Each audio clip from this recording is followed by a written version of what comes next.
మనం నీతిని అనుసరిస్తే, ఆయన మాట వింటే, ఆయన మాటను అనుసరిస్తే, ఆయన మాటకు లోబడితే, ఆయన మాటకు మనం విధేయత చూపిస్తే,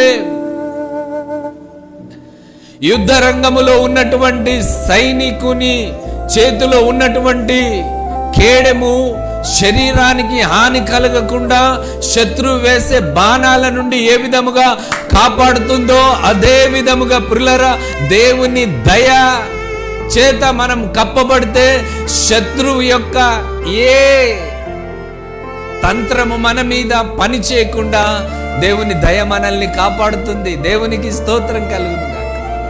మనం ప్రార్థన చేయాలి, ప్రభువా నీ దయతో నన్ను కప్పు. ప్రార్థన మనం చేయాలి, ప్రభువా నీ దయతో నన్ను కప్పు ప్రభువా. దేవునికి స్తోత్రం కలుగుతుంది.